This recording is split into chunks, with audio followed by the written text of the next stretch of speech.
Buenas tardes a todos de nuevo. Esta es la penúltima sesión del seminario. Voy a comentar una cosa de la siguiente, que es el 12 de mayo, al final, hablará Ripalda, y al final del seminario daré una hoja, pues los dejaré ahí con 3 o 4 preguntas tipo test que luego me mandáis al correo, y con eso ya está completado el examen y todo. Doy la palabra a Eduardo Maura, si es una cosa así. Hemos hecho muchísimas horas más de las que tocan. Sí, doy la palabra a Eduardo Maura, que es profesor de esta casa desde el 2011, ahora está un poco relegado en el B, pero volverá. Y bueno, no voy a quitarle más tiempo para hablar. Bueno, adelante entonces. La verdad es que me gusta venir a hablar de Hegel a la Facultad de Filosofía por la sencilla razón de que algunos tenemos ya pocas oportunidades de hablar en la Facultad de Filosofía y menos aún de Hegel. Y en ese sentido la verdad es que mi alegría y mi agradecimiento es por partida doble. Bien, por no extendernos demasiado en los preliminares, mi intención es presentar a lo largo de los próximos minutos algunos elementos interesantes para la comprensión del pensamiento de Hegel, así como lanzar algunas preguntas sobre la productividad de su diagnóstico. De antemano, para que pueda enmarcarse mi intervención en un conjunto de problemas que, aunque van a salir una y otra vez, conviene reiterar desde el principio, de antemano me gustaría reivindicar 2 aspectos generales de la reflexión estética de Hegel. En primer lugar, el hecho de que Hegel entendió perfectamente la necesidad de disputar la preeminencia de la larguísima tradición que a lo largo de siglos había ubicado lo bello en el ámbito de los efectos que el objeto artístico era capaz de producir sobre los sujetos. Esta tradición tiene al menos 2 representantes señeros. El primero de ellos, desde luego, es la teoría aristotélica de la catarsis, que mide en el fondo la construcción de la trama trágica de acuerdo con el criterio del efecto que esta trama y su construcción producirá en el espectador colectivo ateniense. Y su otro representante principal es la consideración dieciochesca del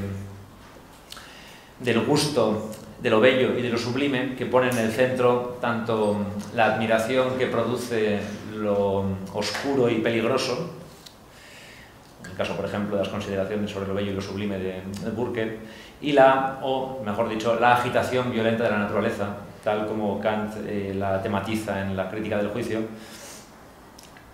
que ponen en el centro, decía, la admiración que ambas cosas, la agitación violenta y lo oscuro y peligroso, la admiración que producen en el sujeto espectador, sobre todo para Kant con consecuencias espirituales bien conocidas.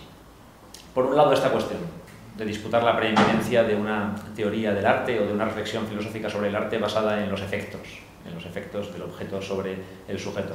En segundo lugar, el hecho de que Hegel abre para la estética contemporánea una reflexión, un campo de reflexiones que es, en mi opinión, decisivo y que podríamos denominar vagamente como ámbito o campo de la objetividad estética. La famosa definición hegeliana de lo bello como aparición sensorial de la idea, que es verdad, tiene un incómodo regusto intelectualista que estaría bien disputar, puede verse también, sin embargo, como una reivindicación de lo bello que, al mismo tiempo que es considerado imposible y poco plausible sin el sujeto, sin embargo, queda más allá del sujeto. Lo bello, en última instancia, como algo sustancial que posee alguna clase de objetividad. Y en este sentido, la idea de objetividad estética no remite solamente a los objetos artísticos o a la naturaleza, y no remite solamente a la cuestión de la direccionalidad de la reflexión, sino que remite también a la cuestión del método, la objetividad del método hegeliano, que me parece da pie a una digresión metodológica o a una digresión histórico-metodológica que conviene hacer antes de seguir a propósito de la estética de Hegel y de, sobre todo, sus fuentes. Bien, no puede leerse la estética de Hegel sin retomar una y otra vez el problema fundamental de las fuentes, por la sencilla razón de que cabe decir que Hegel pese a todo, pese a que dio varios cursos de estética en los años 20 y pese a que la reflexión sobre el arte, sobre lo bello artístico, por ser más precisos, fue fundamental para su pensamiento en un momento dado, no es posible hablar de esto sin plantear dos cuestiones preliminares. La primera de ellas es, desde luego, el hecho de que para muchísimos intérpretes de Hegel, algunos de ellos enormemente competentes, la estética ha desempeñado siempre una función secundaria en el pensamiento de Hegel, o lo que es igual. Me lo decía Rippey un día, no hay peor lugar para acceder a Hegel que la estética, que es quizás lo menos interesante de todo su pensamiento. Bueno, yo entiendo por qué lo dice, o por qué me lo dijo aquel día, pero me gustaría señalar que de antemano no estoy de acuerdo con esto. Yo sí pienso que la estética de Hegel es perfectamente aprovechable y conviene volver a él desde nuestro punto de vista, desde nuestra posición actual, para nutrirnos de algunos elementos que siguen siendo interesantes y que siguen siendo productivos. Esto por un lado, la tradicional consideración de la estética de Hegel como subordinada a otros aspectos o a otros momentos del sistema. Por otro lado, el problema quizás más fundamental desde un punto de vista filológico, desde luego, que consiste en el hecho de que Hegel no produjo una estética en el sentido fuerte. El libro por el cual Hegel ha pasado a la historia de la estética y el libro obra a través de la cual Hegel ha ejercido una influencia enorme en el pensamiento y en la praxis artística de los siglos XIX y XX, es un libro que Hegel no produjo, sino que le produjeron, sino que fue producido por otra persona en su nombre. Me refiero, por supuesto, a una polémica que está en vías de superación a propósito de la estética o de las lecciones de estética de Hegel de 1823, que fueron anotadas, recopiladas y adecuadamente modificadas por uno de sus discípulos, Otto, de una manera tal que llegaron a plasmarse bajo el rótulo o bajo la autoría de Hegel cosas que no tienen ningún referente en ninguna otra obra de Hegel. O lo que es igual, hay cosas que Hegel dice en la estética de Otto, en la versión de Otto de los apuntes y manuscritos del año 23, que no dice en ningún otro lugar. Todo esto ha dado lugar a una polémica sobre la veracidad, sobre la legitimidad de las lecciones de estética de Hegel publicadas en 1835, que es bien interesante. Yo, por ejemplo, y esto conviene recordarlo, no voy a referirme en ningún caso a esa estética del 23 adecuadamente maquillada o rehecha, reelaborada por Otto. Me voy a referir, sin embargo, a otro juego de apuntes que afortunadamente se publicó en lengua española hace unos años, en Abada, en edición bilingüe bastante cuidada, y que toma pie en los apuntes de 1826, cuya fiabilidad es mucho mayor, de tal manera que cometo una injusticia al mismo tiempo que creo hago justicia al mismo Hegel. ¿Por qué una injusticia? Por la sencilla razón de que yo voy a utilizar citas de Hegel que no pudieron leer prácticamente ninguno de los autores que han releído la estética de Hegel, y por tanto, claro, me alejo de la posibilidad de discutir cara a cara con esos autores. Cuando un Adorno se refiere a la estética de Hegel, se refiere obviamente a unas lecciones que yo no voy a considerar, ni en esta intervención, ni en general acostumbro a considerar en ninguno de mis trabajos. Lo mismo ocurre con Arthur Danto o con cualquiera que se haya ocupado de la estética de Hegel con seriedad. Los apuntes del 26 se conocieron mucho después en Alemania y todavía mucho después en otras lenguas. Así por tanto, voy a referirme en todo momento al curso de verano de 1826, significativamente titulado Filosofía del arte o estética. Filosofía del arte o estética, lo cual ya implica, como veremos, una variación sustancial de la posición hegeliana. ¿Qué es característico de la estética de Hegel que sí ha sido influyente? El hecho de que Otto, a través de sus pequeños recortes, apuntes, cortas y pegas, consiguió construir algo parecido a una gigantesca máquina dialéctica en la que el arte de cada tiempo muestra de manera en ocasiones perfecta el devenir del tiempo, del espíritu y el curso del mundo en cada uno de sus momentos. Sin embargo, cuando uno considera la manera en que Hegel operaba, cuando se paraba a reflexionar sobre los objetos artísticos o sobre la belleza artificial,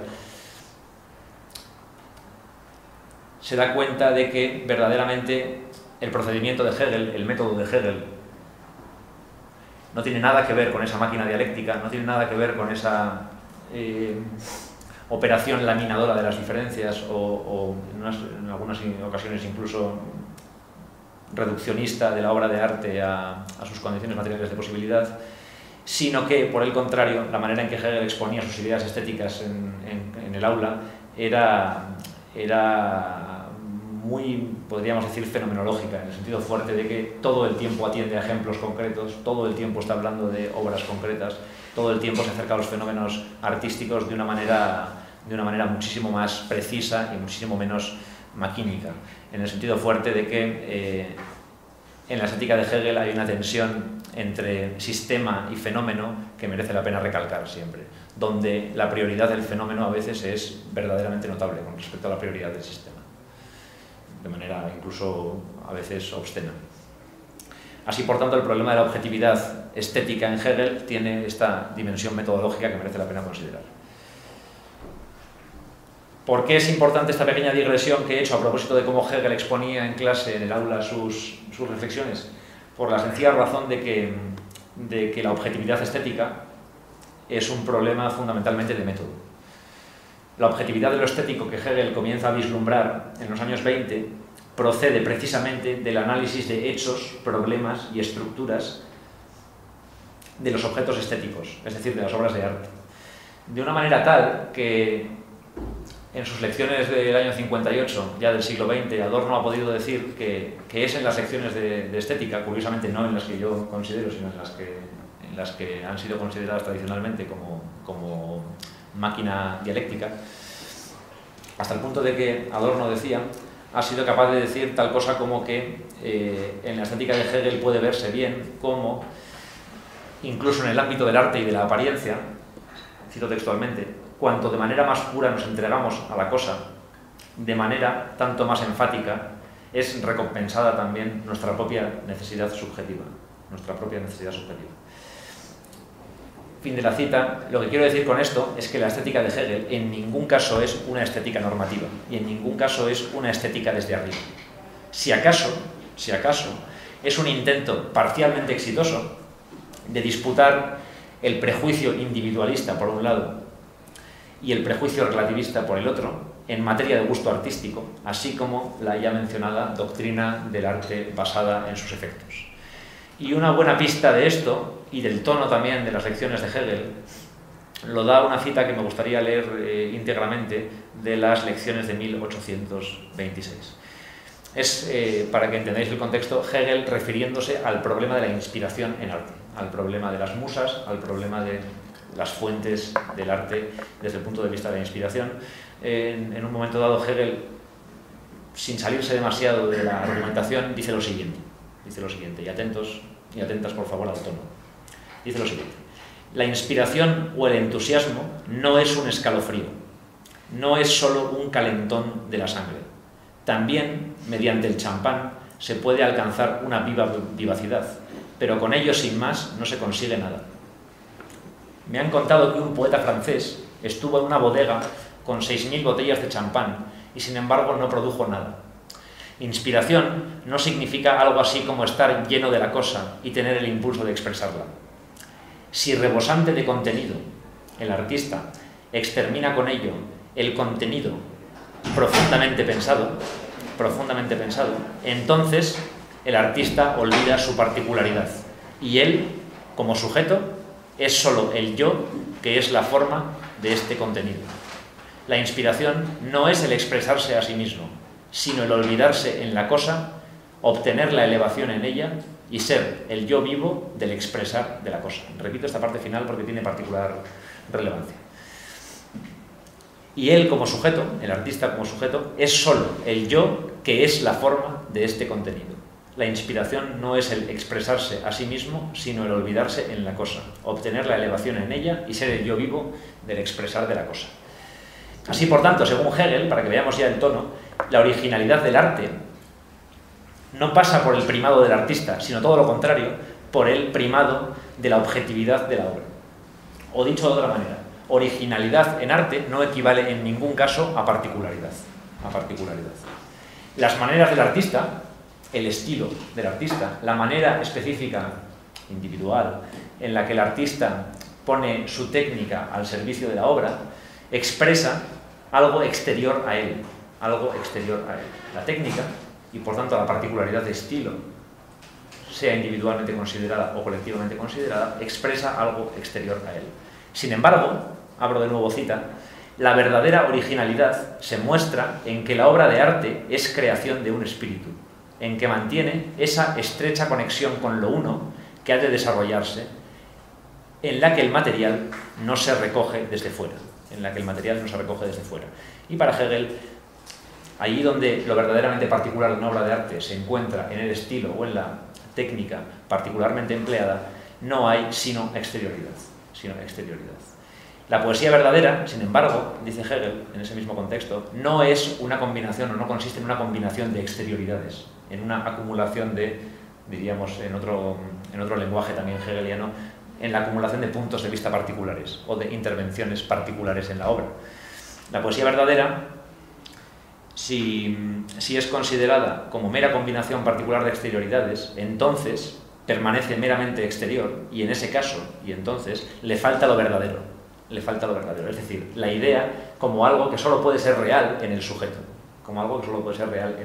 y que por tanto no puede pensarse, aunque solo sea en el ámbito de la apariencia, ni como mera realidad exterior en bruto, ni como enigma interior del artista, ni como abismo de la subjetividad que se expresa exteriormente a través de la obra y que en el fondo es lo que debe ser desentrañado por el lector, por el espectador, por el oyente, etc. La posición de Hegel es aproximadamente la siguiente. El arte piensa, pero lo hace en el sujeto que produce la obra y en el sujeto que la recibe. Y por tanto, el pensamiento del arte, el arte pensante, tiene la peculiaridad, la particularidad de que es un tipo de pensamiento o una modalidad de pensamiento que solo puede configurarse, que solo tiene sentido, que solo es pensable como arte si se configura, si se lleva a cabo como exterioridad. Pero una exterioridad que no es, insisto, ni la mera exterioridad de la aplicación técnica, ni la mera exterioridad que podríamos recoger de la evidencia de que la obra de arte es objetiva, tiene alguna clase de objetividad, en la medida en que es algo que está en el mundo y no es sujeto, ni es tampoco un pensamiento que permanece recluido dentro de la conciencia, que permanece recluido dentro del artista, dentro de la, insisto, avisar subjetividad del artista, de tal manera que resulta inaccesible y solo se presenta ante los demás como obra de arte enigmática, como obra de arte que debe ser desentrañada. Luego, incluso en el ámbito del arte, Hegel llega a la conclusión de que obviamente no hay objetividad sin sujeto. Luego, específicamente en el ámbito de la apariencia, no es posible pensar ni una objetividad absoluta ni una subjetividad absoluta. No hay tal cosa como un artista plenamente subjetivo, ni tal cosa como una obra de arte plenamente objetiva. Porque, insisto, la objetividad de la obra de arte sin sujeto sería mera realidad en bruto. La subjetividad del artista, entendida como abismo, entendida como oscuridad, no sería arte tampoco. No sería arte en ninguno de los casos.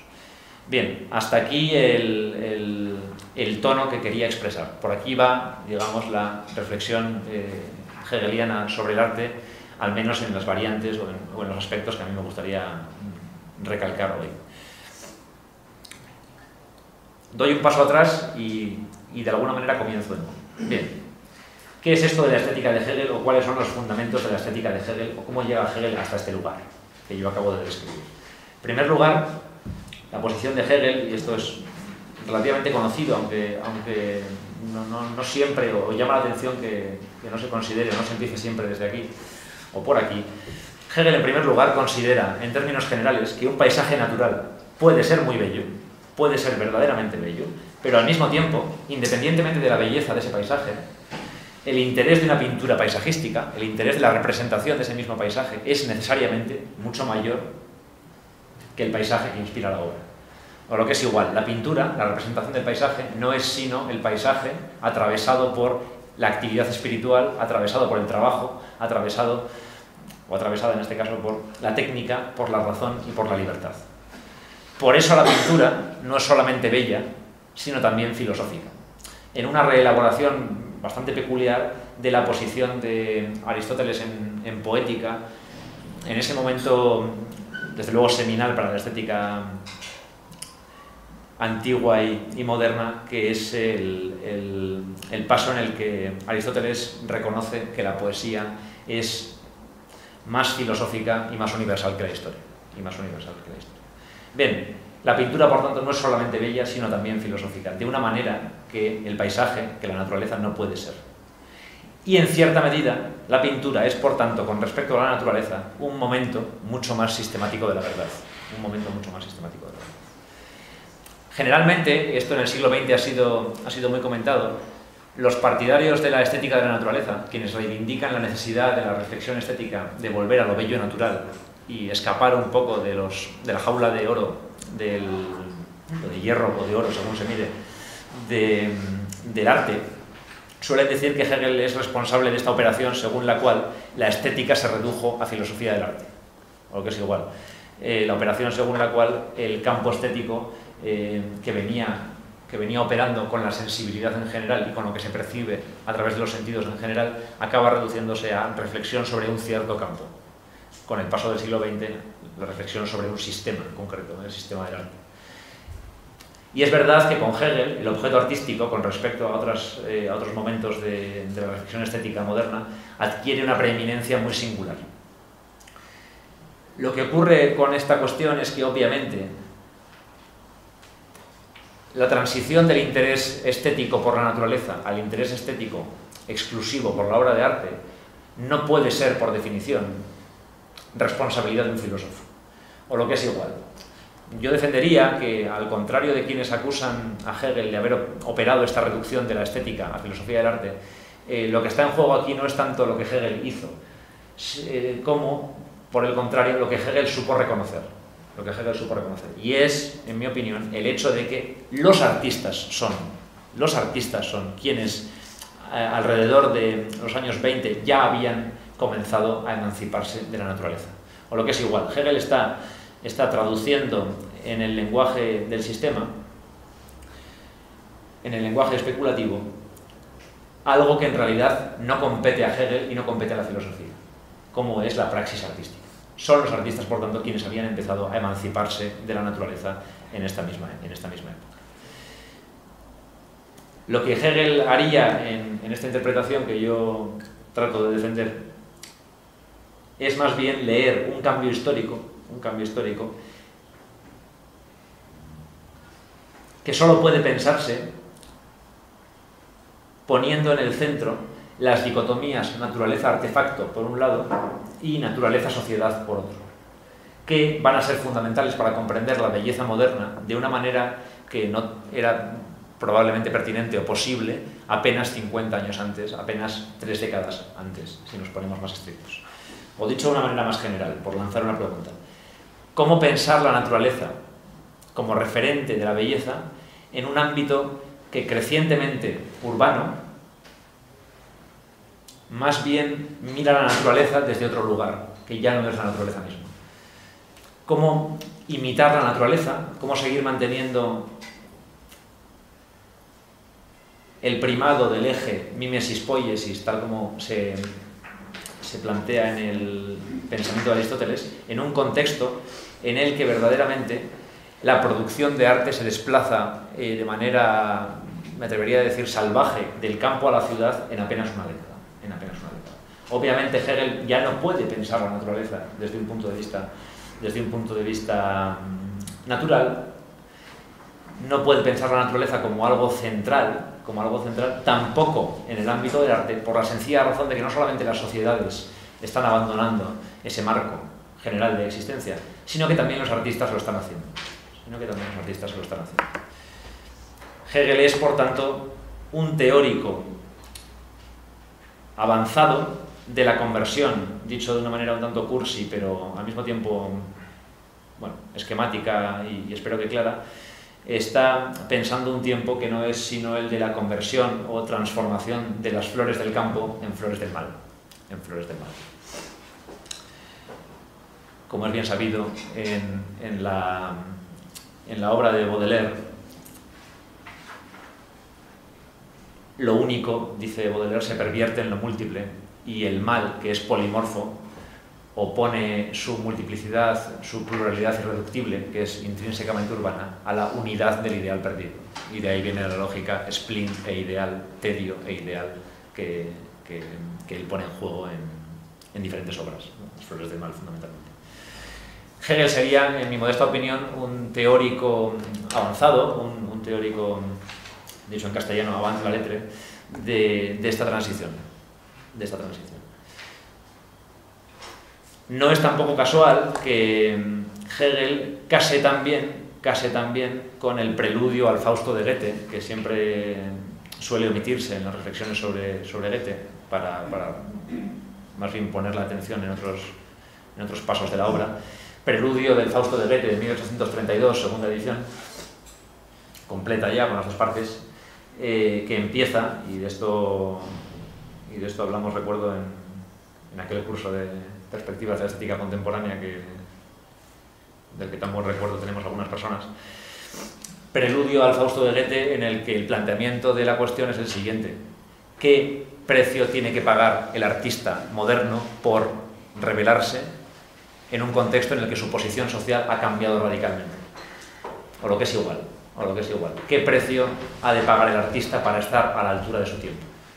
O dicho ya por último de otra manera, algo ha cambiado en el mundo del arte que ha desplazado la ubicación de los artistas, desde luego de la naturaleza al ámbito urbano, y desde luego de la consideración más o menos contemplativa y pacífica de sus obras hacia una posición nueva en la que se ven arrastrados por una corriente, que es la corriente de tener que vender, la cual le produce violencia enorme al joven artista que Goethe pone en escena en ese preludio. Lo que el joven artista del preludio al Fausto de Goethe le pregunta al programador del teatro para el que trabaja es ¿qué demonios tengo que hacer para satisfacerte a ti al mismo tiempo que para satisfacer al público, al mismo tiempo que para satisfacer mi propia necesidad de expresarme? Por primera vez es Goethe, y no precisamente algún joven hegeliano de izquierda, quien pone en el centro, quien pone en primer plano esta reflexión sobre la necesidad del artista de adaptarse a la corriente, la cual necesidad no existía probablemente 3 décadas antes. Era muy diferente, si existía desde luego, y nunca tenía la forma del tener que adaptarse para poder llegar a fin de mes, que es lo que está en juego en última instancia en el Fausto de Goethe. Bien, todos estos problemas han sido tradicionalmente tratados desde el punto de vista de la crisis de la representación artística y desde el punto de vista de la crisis del arte. Hegel como un teórico de la crisis del arte, y más específicamente, como veremos luego, del fin del arte, tal como lo conocíamos. El planteamiento que a mí me parece interesante hacer es el inverso. Hegel, no tanto como un teórico de la crisis del arte, a pesar de que esto sea pensable y fructífero, no tanto un teórico de la crisis del arte, decía, como un teórico precisamente de la crisis de la naturaleza. De la crisis de la naturaleza que tiene lugar a principios del siglo XIX, que tiene desde luego la revolución industrial como uno de sus principales motores y que, insisto, permite hacerse la pregunta específicamente estética de si tiene sentido seguir defendiendo algo parecido a un ideal mimético poético en arte, en un contexto en el que el gusto civilizatorio no es precisamente de contemplación o imitación de la naturaleza, sino de, todo lo contrario, dominio de la naturaleza. Hegel como un teórico de la creciente tendencia civilizatoria hacia el dominio de la naturaleza. Tema que, por cierto, aparece también de manera muy destacada en el Fausto de Goethe. Y me parece que esa conexión es interesante. Solo en este marco, me parece, insisto, de las flores del campo a las flores del mal, puede entenderse o puede comprenderse la relevancia enorme que tiene la estética de Hegel y el sentido de su consideración de que si solo el espíritu puede ser verdadero y no la naturaleza, entonces lo bello natural solo puede ser visto de alguna manera extraña como un reflejo de lo bello espiritual. Es decir, todo lo contrario de lo que se venía considerando, lo bello espiritual como reflejo de lo bello natural.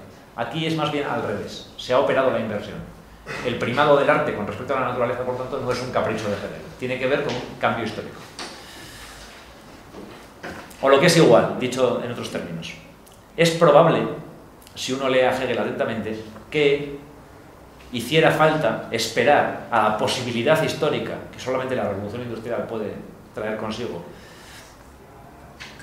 del primado del espíritu sobre la naturaleza, a su consideración fundamentalmente como objeto de dominio por parte del hombre, para poder pensar la naturaleza como bella y no solamente como fuente de temor, temblor, enigmas y oscuridad. La pista sobre la que nos pone Hegel es, claro, la idea de que en el arte es donde se ve maravillosamente cómo naturaleza y espíritu están mediados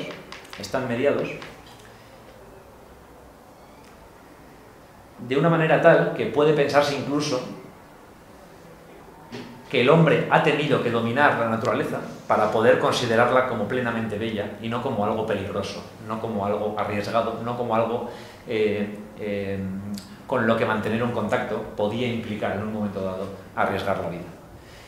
Y esta idea de la naturaleza como algo que solamente cuando es dominado puede ser bello, aparece ya de alguna manera en la crítica del juicio kantiano. Cuando, en ese paso verdaderamente notable de Kant a propósito de lo sublime dinámico, dice Kant que para poder experimentar el atractivo de la naturaleza agitada y violenta, para poder experimentar el atractivo de esa visión, es necesario estar en un lugar seguro. Es necesario estar en un lugar seguro. En una lectura hegeliana lo que podría decirse es que Hegel prolonga este pensamiento kantiano, le da la vuelta también, por supuesto, poniendo en juego algo que ya no es la necesidad de estar en un lugar seguro para poder apreciar la violencia de la naturaleza como bella, en este caso no como bella, sino como sublime, prolongar la posición de Kant de manera que se vea claramente cómo hay alguna clase de afinidad dialéctica entre la infinitud de la naturaleza agitándose violenta, rompiendo en forma de ola contra el acantilado, mientras el sujeto otea desde el horizonte, una afinidad dialéctica entre esa infinitud de la naturaleza y la infinitud espiritual del sujeto que contempla. O lo que es igual, en Hegel ya hay una clara comparación entre las dos infinitudes posibles, natural y espiritual. Mientras que en Kant todavía era lo sublime, que solo podía ser natural. No hay sublime artificial en Kant. Lo sublime, que solo podía ser natural, era lo que producía alguna clase de repercusión espiritual en el sujeto. De tal manera que había todavía una cierta consideración prioritaria de la naturaleza con respecto a la libertad, aunque solo fuera en ese preciso aspecto de la realidad que es la violencia natural como incontrolable. Como Hegel piensa ya desde el punto de vista de una naturaleza que ha sido dominada, que ha sido sosegada y puesta al servicio de la reproducción social, puede equiparar perfectamente, sin ningún temor, la infinitud de la naturaleza violenta y la infinitud del sujeto que opone a esa naturaleza violenta todos los medios de la técnica que están a su alcance para poder dominarla. Decía Kant que cuando esto ocurría, cuando la naturaleza se agitaba violentamente frente a un sujeto que estaba, sin embargo, en un lugar seguro, entonces el sujeto se percataba de sus facultades. Bien, en Hegel la operación es aproximadamente la misma. Solo que ahora las facultades de las que se percata el sujeto son superiores a la naturaleza. Son superiores a las de la naturaleza. El sujeto se percata de una serie de facultades, incluida su capacidad para resistir a la naturaleza y para ponerla a su servicio, de las que en Kant todavía, o con los patrones kantianos, todavía no se había percatado. Bien, hasta aquí esta cuestión de espíritu y naturaleza, bello natural y bello artificial, que me parece central para comprender la posición de Hegel en materia de estética. En segundo lugar, hablaba antes de una parte fenomenológica y de una parte sistemática de la estética de Hegel. Para quien le interese la parte sistemática, pues siempre está bien decirlo, puede encontrarla en los parágrafos, de manera ejemplar además, parágrafos 556 y siguientes de la enciclopedia, 1817 y siguientes ediciones. Allí Hegel, como es más o menos sabido y como suele decirse, ubica el arte en el espíritu absoluto y la estética en el marco de la filosofía verdadera. Bien, esto tiene mucho interés, pero sin embargo me parece más interesante, aunque solo sea porque no es fácil poder hablar de la estética de Hegel en esta facultad. En las lecciones de 1826, también en las de 1823 publicadas por Giotto, pueden hallarse también elementos que me parecen más sugerentes quizás para una, digamos, historia crítica del arte moderno que permita o que capacite para pensar la relación entre arte y vida cotidiana, arte y ciencia y finalmente arte y pensamiento. Finalmente, arte y pensamiento. Por poner un ejemplo de esta posible articulación de una historia crítica del arte distanciada de la tradicional posición o visión sistemática de la estética de Hegel. Una cita o un paso bastante memorable, en mi opinión, de la estética de 1826, que leo íntegramente también, para que veamos por dónde van los tiros. En primer lugar, dice Hegel, con el modo filosófico, también esto puede entenderse, antes de seguir, como una perfecta respuesta a esa visión de la estética de Hegel como máquina dialéctica, como máquina laminadora de diferencias. Dice Hegel lo siguiente: con el modo filosófico no puede ocurrir que partamos de presuposiciones, sino que lo presupuesto debe ser de tal manera que en él se presente su necesidad misma. En la filosofía en general, todo debe ser resultado. Todo debe ser resultado. El arte es simplemente una forma en la que el espíritu se lleva a aparición fenoménica. Es un modo particular de su aparición fenoménica. Nótese la diferencia, incluso de tono, entre la expresión aparición sensorial de la idea y la expresión aparición fenoménica o modo particular de aparición fenoménica, o manifestación fenoménica del espíritu. Hay un tono diferente, mucho menos, si se quiere, autoritario, en manifestación fenoménica del espíritu que en aparición sensorial de la idea, que casi implica la epifanía de la idea en forma de sensibilidad. Este modo particular, el espiritual llevarse a aparición fenoménica, debe ser esencialmente resultado, y no origen. El camino a través del cual, o la demostración de que esta forma es necesaria, se ubica en una ciencia distinta, y se refiere con ello al sistema en su totalidad en la versión de la enciclopedia de 1817. Y si continúa. La ciencia filosófica es una totalidad. No hay ahí ningún comienzo absoluto. Por comienzo absoluto se entiende a menudo meramente un comienzo abstracto, con lo que este comienzo sería un comienzo que solo es comienzo. Pero la filosofía tiene su comienzo como totalidad, aunque el comienzo es esencialmente también solo resultado. De tal manera que, fin de la cita, puede verse, me parece que en este apunte metodológico, puede verse cómo la manera en que Hegel construye su pensamiento estético no es sistemática, siquiera es sistemática, en sentido fuerte. Y desde luego no es ni remotamente, en ningún sentido posible, panlogicista. Hasta el punto de que ni siquiera da a la filosofía el tipo de consideración prioritaria sobre el arte que cabría esperar de él. Las obras de arte para Hegel, y esto me parece que aparece perfectamente expresado en el paso, las obras de arte para Hegel no son ejemplos de tesis filosóficas. Las obras de arte no sirven, como en otros pensadores modernos, por ejemplo, y contemporáneos, como reflejos de una posición filosófica, es decir, como objetos intercambiables en última instancia, en los que lo que aparece es una posición filosófica decidida de antemano. En este vicio, denunciado por muchísimos artistas, por cierto, y muchísimos poetas, ha incurrido el mismísimo Deleuze en varias ocasiones, hablando de Kafka fundamentalmente, pero también de Bartleby, el escribiente de Melville y tantas otras cosas. Hegel, sin embargo, trata, aunque no siempre lo consiga, de no incurrir en este vicio. El vicio según el cual, insisto, en la interacción entre arte y filosofía, la filosofía siempre es prioritaria, porque la idea filosófica que aparece en la obra de arte ya estaba decidida de antemano.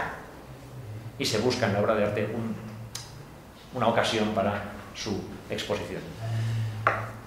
Tampoco, según el paso que acabo de leer, puede decirse que Hegel quiere reducir el arte a una especie de máscara de la comprensión global del tiempo histórico de esa obra de arte, o peor todavía, la peor de las opciones filosóficas posibles para referirse al arte, la reducción del arte a epifenómeno de sus condiciones materiales, espirituales e históricas en general, de su posibilidad.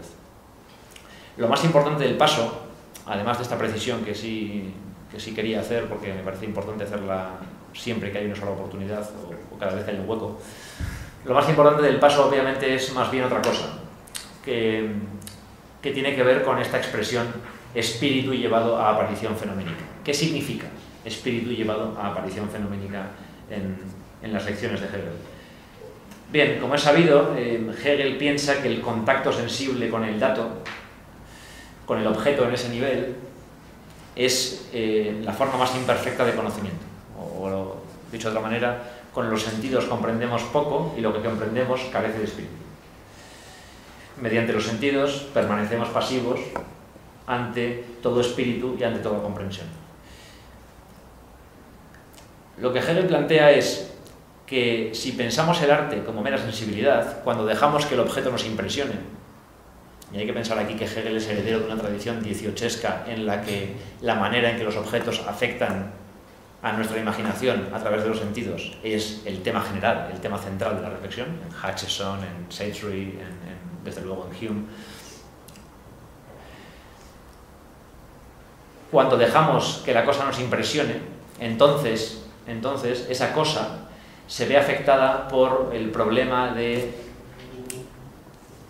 solo poder verla como objeto de deseo, o lo que es igual, la idea de que el objeto, aunque se nos presente como obra de arte, podría incurrir en el problema de que nos interesara solamente en tanto que pudiéramos comerla, la cosa me refiero, tocarla, poseerla, utilizarla, o como Hegel sugiere en ocasiones, la posibilidad que tanto nos interesa siempre de incorporar las cosas, incorporarlas.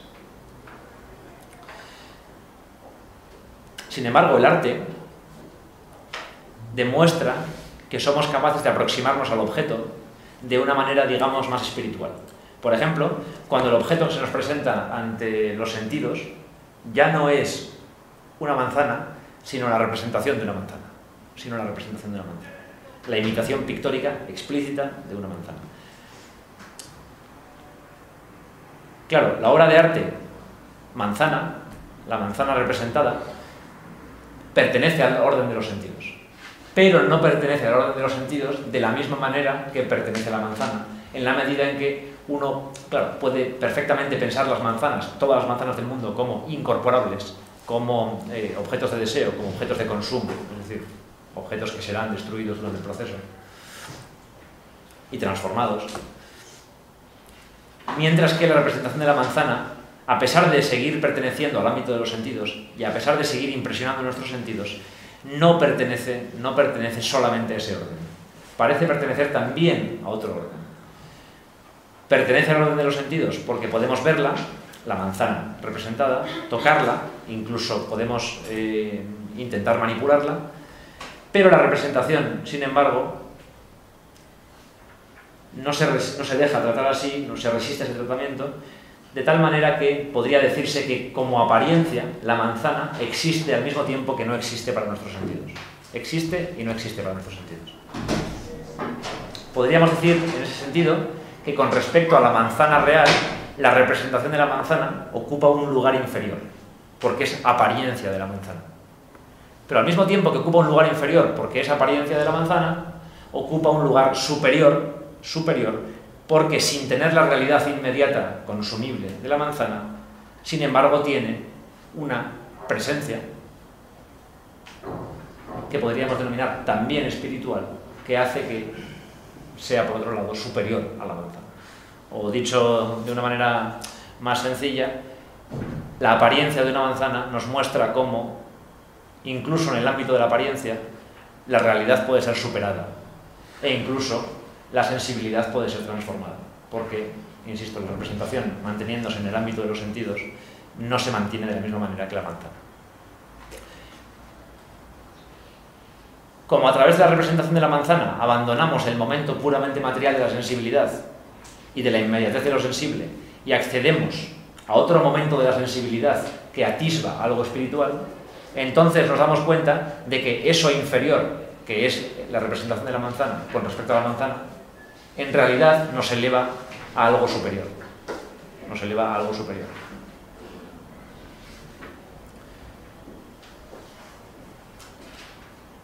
La pura apariencia, que es inferior a la realidad inmediata, sin embargo nos eleva a un lugar superior, que es la presencia espiritual de la manzana bajo la forma de la representación.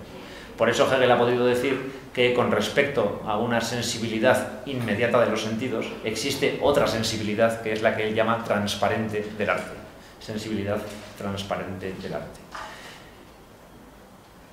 Esta sensibilidad hace que, insisto, la manzana sea, en su representación, mucho menos que una manzana y al mismo tiempo mucho más que una manzana. Muchísimo más que una manzana. Apariencia significa también, en esta reflexión, algo que es mucho más complejo y quizás mucho más estimulante que el parecer algo. Vuelvo otra vez a esta cuestión de la manifestación fenoménica del espíritu. Apariencia no solamente significa parecer una manzana, sino que también, en el sentido de no ser una manzana, parecerlo pero no serlo. También significa apariencia en este contexto para Hegel aparición. La apariencia como parecer y la apariencia como aparición. Y claro, la pregunta obviamente solo puede ser ¿aparición de qué? Y aparición, en el caso de Hegel, la respuesta es, en el caso de Hegel, aparición del espíritu, aparición de un pueblo, aparición de un sujeto, aparición del tiempo, etc. De tal manera que esta misma reflexión, que puede parecer un tanto irrisoria y casi un juego de palabras, que hemos hecho hasta ahora, plantea algo que a Hegel le parece fundamental, y es que si la apariencia no solamente es parecido, o no solamente es esa manera un tanto menos digna de aparecer, sino que también es aparición de otra cosa superior, en ese caso, la apariencia le es esencial a la esencia, de tal manera que la verdad no existiría si no pareciese y apareciese. Y esta frase, la apariencia le es esencial a la esencia, y la verdad no existiría si no pareciese y apareciese, aparece explícitamente, es una cita literal de las lecciones de 1823 de Giotto, ni siquiera de las del 26, sino de las del 23. Luego, en el fondo, la negación de lo sensible en el ámbito de la apariencia apunta hacia una reconciliación, problemática es verdad, pero reconciliación al fin y al cabo, entre la materia y el espíritu, entre el contenido y la estructura de la manifestación de algo. Entre el contenido y la estructura de la manifestación de algo. ¿Por qué es interesante esta relación entre esencia y apariencia, donde la apariencia es esencial para la esencia? Porque si la esencia no apareciera, entonces no sería una esencia digna de llamarse esencia. Por la sencilla razón de que lo que está en juego aquí es, efectivamente, la manera en que cada pueblo se relaciona con su arte, la manera en que cada espíritu, dicho de esta manera, cada momento del espíritu, se relaciona con las maneras en que aparece. Cuando la estructura de lo que aparece y la manifestación coinciden, dice Hegel, entonces podemos hablar de arte clásico. Entonces podemos hablar de clasicismo. El clasicismo es esa relación entre lo que aparece y la estructura de su aparición que no tiene fisuras. Ese momento en el que el espíritu y la figura que adquiere, en forma, por ejemplo, de, pongamos por caso, Partenón, cuando lo que aparece, el espíritu del pueblo que aparece y la estructura de su aparición coinciden a la perfección. Ese arte clásico es el que, en la famosa tríada hegeliana, sigue a la forma simbólica y precede a la forma romántica o subjetiva. Y la manera en que Hegel construye la distinción entre forma simbólica, todavía imperfecta, forma clásica, donde estructura y contenido, por decirlo de esta manera, coinciden, y forma romántica, donde todo queda del lado de la subjetividad o crecientemente del lado de la subjetividad, no tiene tanto una forma caprichosa como la forma de esta argumentación. Es decir, simbólico, clásico y romántico en Hegel significan las maneras en que se articula la relación entre esencia y apariencia, entre lo que aparece y los modos de su aparición. Por eso puede decir Hegel lo siguiente, lo siguiente en la estética de 1826, para que veamos, digamos, por dónde van los tiros una vez más. Lo que en el arte, dice, significa apariencia, es que la realidad cotidiana está superada y asumida. Y la apariencia en el arte es más bien una forma mucho más verdadera, superior, frente a la forma en que estamos acostumbrados a ver lo ético, dice, lo ético. A la eticidad del mundo cotidiano la denominamos realidad cotidiana. Eso que llamamos realidad, sin embargo, es caos. Por otra parte, el caos está más bien únicamente en la apariencia, y lo que el arte lleva a aparición fenoménica son los poderes que actúan en el caos. Siguiendo esta argumentación, dice Hegel finalmente, no hay que rechazar entonces la apariencia en el arte, sino más bien la realidad cotidiana, que aparece frente a ella únicamente como lo impropio, cuando ella es un modo de aparecer muy superior al de la realidad. El arte, por tanto, lleva a aparición fenoménica precisamente esos poderes espirituales, ese espíritu capaz de actuar sobre el caos de la realidad, de tal manera que concede a lo que era apariencia luego inferior una realidad superior, una entidad superior, que hace que si hubiera que elegir entre apariencia artística, entre representación y realidad, la decisión sabia fuera quedarse con la apariencia y no con la realidad. Porque incluso si ambas son caóticas o son consideradas caóticas, en realidad conviene mucho más quedarse con aquella que es más espiritual de todas.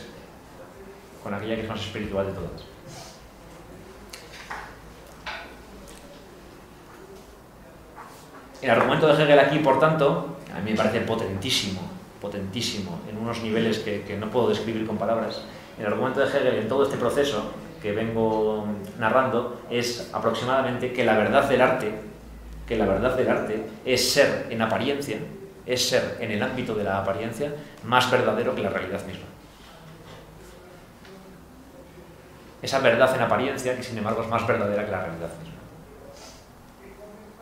Adorno ha expresado en teoría estética esto muy bien, de una manera rigurosa e irónicamente hegeliana, diciendo que una de las cosas que más sorprende y que más irrita del arte contemporáneo es el hecho de que nos conoce mucho mejor de lo que nos conocemos nosotros mismos.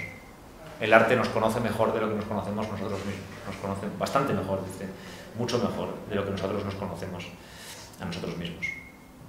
Y aquí, en el ámbito del arte, volviendo a Hegel, lo que ocurre es que la verdad aparece por el lado de la apariencia, aparición, y no por el lado de los sentidos, como no podría ser de otra manera en Hegel, obviamente. Pero es verdad que hace falta dar todo este giro, hacer toda esta digresión para que el argumento hegeliano tenga sentido.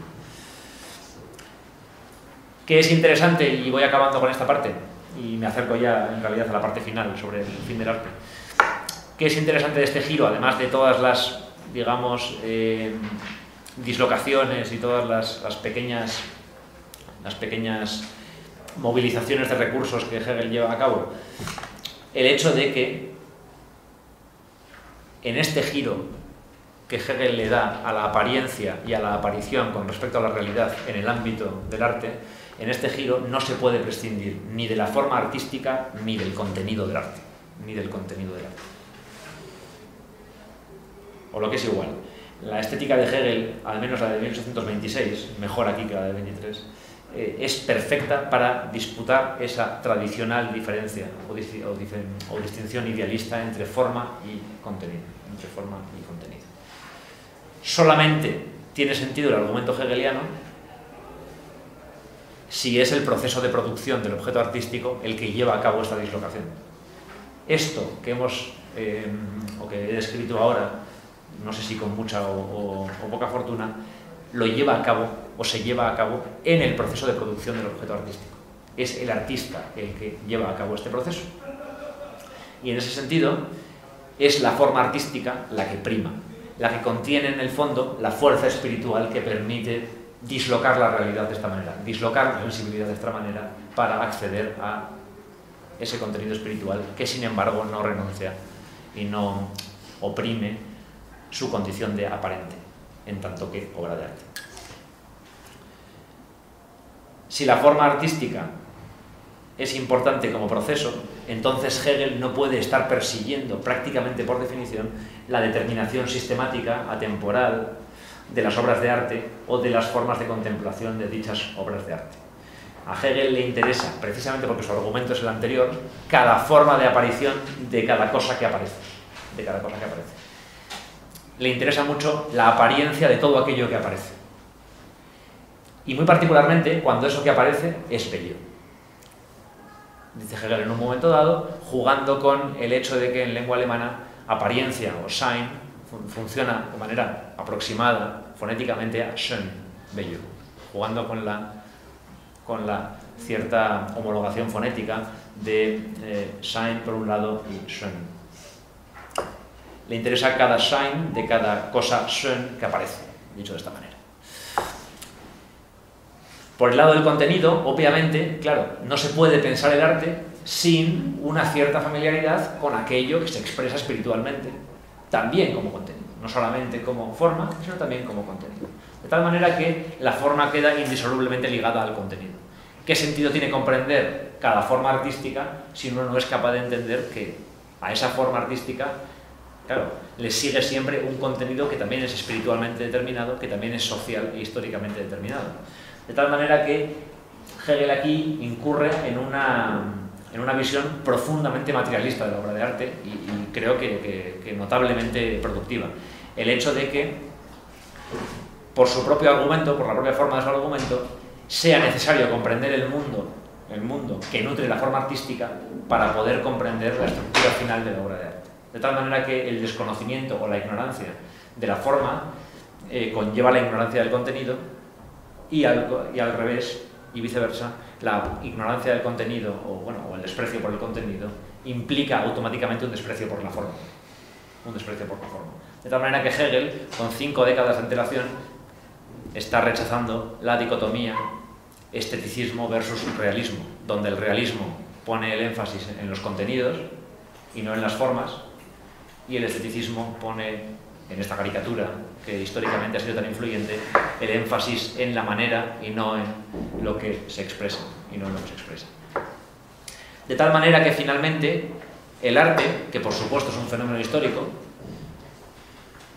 se resiste en la lectura hegeliana a ser fagocitado por la abstracción de las normas estéticas. Es un arte que se resiste a toda norma, a toda reducción a X es bello sí, a la forma X es bello sí, y a ser fagocitado también por su mera condición de objeto, por su condición material, por su condición de aparente, porque nunca queda del lado ni de la mera apariencia, ni de la mera normatividad o de la mera formalidad, ni puro objeto, insisto, ni pura norma, ni pura forma, luego ni puro objeto, ni puro sujeto, ni pura proyección subjetiva, ni pura objetualidad, ni pura presencia.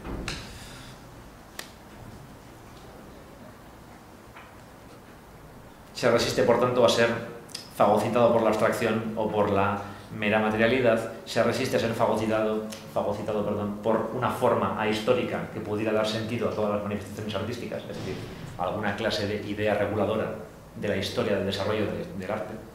No es posible encontrar una sola idea reguladora que esté más allá de la historia de las formas artísticas, no es posible directamente. Cualquier clase de normatividad ahistórica es directamente para Hegel absurda, y de esto se le ha acusado varias veces. Y también se resiste a ser la obra de arte, me refiero, esencializada, el objeto bello esencializado como algo que, por ejemplo, manifieste alguna clase de aparición de algo que esté más allá del mundo, que esté más allá de la vida, por ejemplo, tal como se ha querido plantear en ciertas versiones del arte cristiano. Tardo, medieval en particular.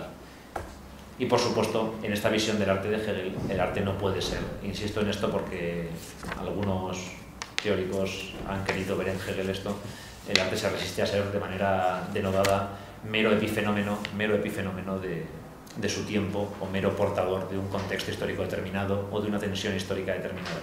La manera en que el arte porta tensiones históricas es tan específica, tan especial, por esta relación entre apariencia y realidad que pone en juego, que es imposible reducirlo a mero epifenómeno o a mero portador de algo diferente.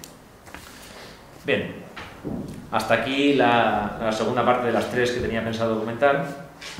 Intento ir, bueno, llevo 1 hora más o menos, creo que no tardaré mucho. El tercer aspecto que me gustaría comentar a propósito de la estética de Hegel tiene que ver con el enunciado de la muerte del arte, con la cuestión de la muerte del arte, que de antemano ya hay que decir, aunque esto es bien sabido y no por ello es innecesario recordarlo, no aparece en ningún momento de la obra de Hegel. Hegel nunca utiliza la expresión muerte del arte, utiliza la expresión Ende der Kunst, final del arte, final en todo caso del arte y nunca muerte.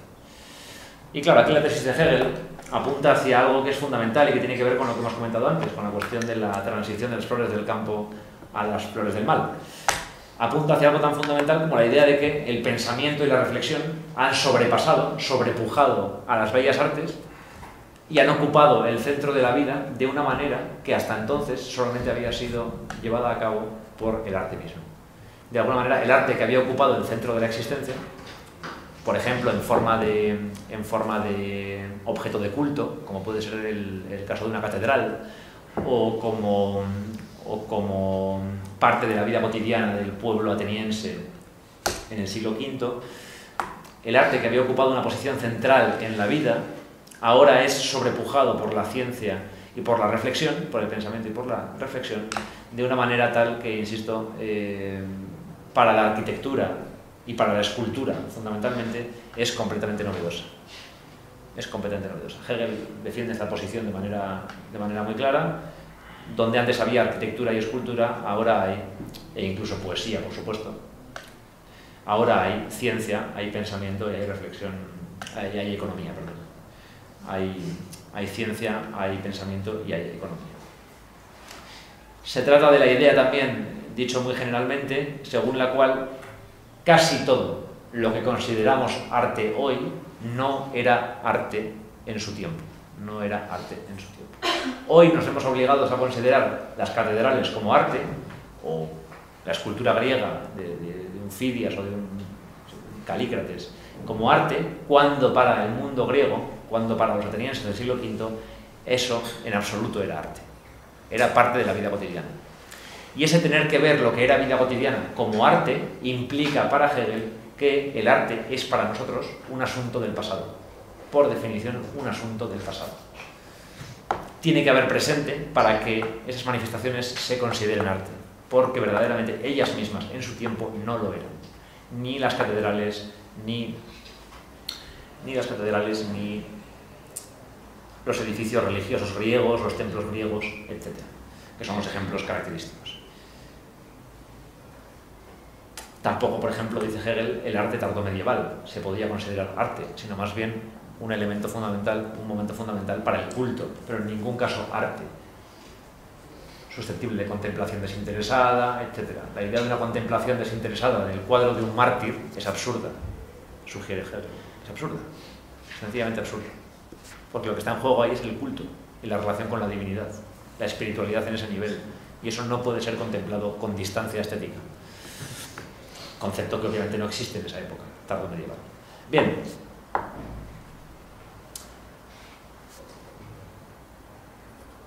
La manera en que el campo artístico en la época de Hegel se va configurando muestra claramente cómo se produce paulatinamente, o se está produciendo paulatinamente, una separación entre arte y vida cotidiana que es inaudita, que es históricamente inédita. Y fin del arte, por tanto, significa esto: desplazamiento del arte de la vida cotidiana, desplazamiento del arte del centro de la existencia. En ningún caso significa, bien, incapacidad de la humanidad para seguir produciendo obras de arte, sandez que no se le ocurriría decir a Hegel ni a nadie, ni significa que el arte griego sea normativamente superior al arte medieval y el arte medieval sea normativamente superior al arte contemporáneo de la época de Hegel. Obviamente no puede significar ninguna de las dos cosas, ninguna de las dos cosas. Lo que significa simplemente fin del arte, o la expresión Ende der Kunst, es que la función que el arte desempeña se ha transformado completamente con respecto a épocas anteriores. Y por primera vez en la historia de la praxis artística, no puede ser considerado el factor cultural más relevante. O lo que está diciendo es algo que en realidad sigue siendo sensato hoy. Si quisiéramos enviar, dicho como un ejemplo un tanto churresco, si quisiéramos considerar como posibilidad enviar una de esas cápsulas espaciales a otros planetas para que alguien abriera nuestro regalo en algún momento de la historia, sería absurdo en 1826, diría Hegel, y me atrevo a decir yo en 2014, enviarle obras de arte, porque no serían en absoluto representativas de ese tiempo. Más bien habría que enviarle pues quizás algún aparato informático, habría que enviarle quizás, en el caso de 1826, alguna ley química, o quizás habría que enviar cualquier otra cosa, pero nunca una obra de arte. Nunca una obra de arte. Sería absurdo enviarle una escultura de Richard Serra al extraterrestre por la sencilla razón de que no representa en absoluto, o la conexión espiritual entre el tiempo y su manifestación ya no se produce. Y por eso no vivimos en un tiempo de clasicismo, sino en un tiempo diferente. Y la posición de Hegel es ya esta en 1826. Y con lo que ha llovido desde entonces, creo que la posición se puede seguir afirmando hoy y se puede considerar en ese sentido perfectamente productiva y ¿por qué no?, brillante. El arte, por tanto, ya no es la vitalidad del mundo moderno, ya no es la vitalidad del mundo moderno, ya no es la idea del mundo moderno, o al menos no lo es, en la misma medida que la ciencia, la economía, el comercio, etc. Y ya no es posible, por tanto, en el nivel de la apariencia, al menos, en el nivel de la representación artística, que el contenido espiritual racional de una época, de un pueblo, coincida armónicamente con su forma sensible o con su figura. Sencillamente esto ya no es posible. O dicho en términos de 1826, no es posible elevar tal cosa como la revolución industrial, por ejemplo. Es imposible elevar la revolución industrial a obra de arte. No es posible plasmar lo que está pasando en el mundo en el año 26 bajo la forma artística. No hay, por tanto, la posibilidad de una armonía entre estructura y manifestación, de tal manera que podamos ajustar tiempo histórico y apariencia, ámbito de la apariencia. Y por supuesto ya en Hegel, en 1826, hace 3 décadas que no son posibles las comunidades de hombres bellos ni las formas de estar en el mundo que pudieran contemplarse como obras de arte. Lo digo porque la estética de Hegel, yo no lo he dicho ahora, pero la estética de Hegel propiamente dicha, como parte sistemática o como momento sistemático, es de los años 20, pero el interés de Hegel por la poesía y el interés de Hegel por las cuestiones estéticas es muy anterior. Aparece ya en el más antiguo programa sistemático del realismo alemán. Vaya, donde Hegel habla de una religión de los sentidos, concretamente una religión popular de los sentidos, que incluya por igual a los hombres de la plebe y a los hombres sabios, donde pueblo no significa plebe sino comunidad. Y donde, por supuesto, más antiguo programa sistemático, me refiero al realismo alemán, la idea de belleza debe unificar nada menos que las otras 2 dimensiones mágicas de la tríada clásica, verdad y bondad. Belleza es aquello que unifica la verdad y la bondad. La verdad y la bondad. Hegel todavía estaba en los años 80 y 90, obviamente no lo está ya en 1821, cuando da su primera lección de estética, o desde luego en el año 26. Ni por supuesto piensa, como pensaba en los años 90, que la poesía pueda ser magistra vitae de la humanidad, ni ninguna variación sobre ese tema. Todo lo contrario, ya no es posible, insisto, que el contenido espiritual racional de un pueblo coincida con su figura, coincida con la manera en que se expresa como apariencia artística. Pero claro, este desplazamiento de la vida cotidiana tiene una consecuencia positiva, en cierta medida.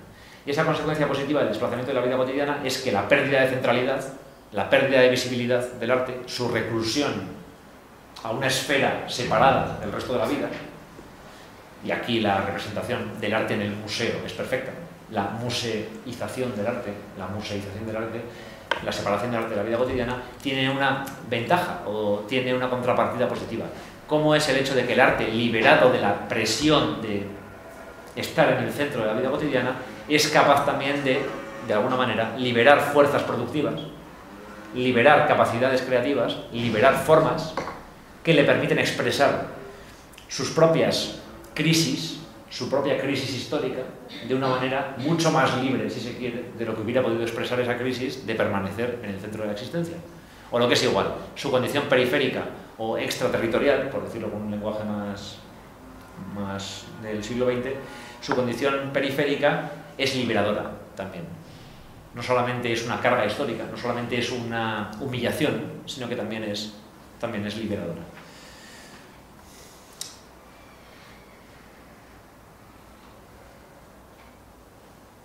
Claro, al mismo tiempo que esto ocurre, el arte se libera, insisto, de su posición central, o se relaja con respecto a su posición en la forma simbólica, o en la forma clásica, o en la forma romántica incluso. Al mismo tiempo que esto ocurre, el arte no es impermeable a los cambios históricos que se están produciendo, lo cual significa, en otras palabras, que el arte no es impermeable ni a la reflexión, ni a la ciencia, ni al comercio. No es impermeable a ninguna de las tres. Muy particularmente le interesa a Hegel la idea de cómo el arte accede a la reflexión. Cómo el arte accede a la reflexión. Y por eso puede decir Hegel también, incluso con garantías históricas, que el arte piensa. Que el arte piensa. Piensa por partida doble. Porque accede a la reflexión y porque, como hemos visto antes, tiene una peculiar, o plantea una peculiar relación entre la idea en el sujeto y la manifestación de esa idea. Bien, el arte accede a la reflexión significa que un arte a la altura de 1826 es un arte que no solamente produce objetos bellos u objetos feos, sino que también produce, por motivos ajenos a la pura intención artística, más allá de la intención del artista, produce reflexión sobre el arte. El arte como reflexión sobre el arte. El arte que se piensa a sí mismo. No solamente piensa el tiempo, no solamente piensa la subjetividad en el tiempo, también piensa el arte mismo. El arte piensa, siempre ha pensado, y, diría Hegel, el contenido actual de su pensamiento es precisamente su separación de la vida cotidiana, su separación de la vida autónoma. De ahí la crisis, de ahí el fin del arte, de ahí que el arte solo pueda ser pasado para nosotros, de ahí que solo pueda ser pasado. Visto desde el siglo XIX y desde la posición de un lector histórico crítico del arte del siglo XIX, puede decirse que aquí Hegel está anticipando de alguna manera el concepto de vanguardia artística. En la interpretación, es verdad que tradicional, pero bueno, no por ello menos interesante, y desde luego muy disputable, pero de nuevo no por ello menos interesante, desde la posición tradicional de por ejemplo, Peter Bürger, el arte de vanguardia se define precisamente por ser un arte que se piensa a sí mismo, por ser un arte autocrítico de la sociedad en la que ha nacido, por ser, de alguna manera, un sistema diferenciado del resto de los sistemas sociales, que precisamente porque se ha diferenciado, porque se ha separado, puede pensar críticamente el resto de la sociedad. O lo que es igual. La crisis del arte, diría esta interpretación de las vanguardias artísticas del siglo XIX, o proto-vanguardias, por ser más estrictos, proto-vanguardias, el arte se caracteriza por ser una autocrítica de sus propias condiciones de posibilidad. Las condiciones de posibilidad de la autocrítica son obviamente la separación. No podría ser crítico si no estuviese separado. Para poder ser crítico con el mundo en el que uno vive, uno tiene que estar tan cerca como lejos, tan separado como cerca de aquello que critica. Obviamente Hegel anticipa esta posibilidad. El hecho de que el arte produzca reflexión sobre sí mismo. El hecho de que el arte, al reflexionar sobre sí mismo, reflexiona en el fondo no sobre sí mismo como algo a glorificar o para la mayor gloria del arte, sino más bien como algo en crisis, como algo que está en crisis. Y esa crisis no es una crisis, solamente del arte. También es, como he dicho antes, una crisis de los referentes del arte, una crisis de la naturaleza. No se puede pensar por separado la crisis de la naturaleza, que tiene lugar a través de la dominación capitalista de la misma, de la crisis del arte y de sus formas artísticas, de sus formas expresivas. No se puede pensar por separado la naturaleza y el arte en este punto. Ambas entran en crisis, A lo largo del siglo XIX, y esto es muy hegeliano, se mire por donde se mire, a lo largo del siglo XIX, se ve claramente cómo el tema artístico por excelencia es precisamente la crisis del arte. La crisis del arte. El tema artístico por excelencia es la pérdida de función social del arte. Hegel diagnostica la pérdida de función social del arte, diagnostica la separación del arte del centro de la existencia social. Los artistas del siglo XIX, por ejemplo, Flaubert en un momento dado hace una reflexión maravillosa sobre esta cuestión en su correspondencia, como al artista lo que más le preocupa es la propia pérdida de su función social, la propia pérdida de su función social. Cosa que, por cierto, ya le ocurría, por retomar el círculo, ya le ocurría al dramaturgo joven que discute con el programador teatral, con el empresario teatral, en el preludio al Fausto de Goethe. La crisis del arte es su contenido y su forma. Dicho de una manera un tanto más telegráfica, la crisis del arte es su contenido y su forma. Su contenido y su forma. Probablemente este tipo de diagnóstico sobre el siglo XIX, esta lectura, que insisto es cuestionable, de las vanguardias artísticas o proto-vanguardias artísticas del siglo XIX, no sería posible sin Hegel. Es decir, Hegel abre la posibilidad de pensar esta relación entre el arte y sí mismo. Sin Hegel es mucho más difícil de pensar. Cuando uno piensa el arte desde Kierkegaard, por ejemplo, y eso, Kierkegaard tiene mucho de herencia hegeliana, aunque solo sea la contra, cuando uno piensa el arte desde Kierkegaard se piensa otra cosa completamente diferente. Si uno piensa el arte desde Schopenhauer se encuentra una cosa completamente diferente. Hegel, sin embargo, abre esta vía que permite pensar muy bien cosas que tienen que ver con manifestaciones artísticas del siglo XIX y del siglo XX.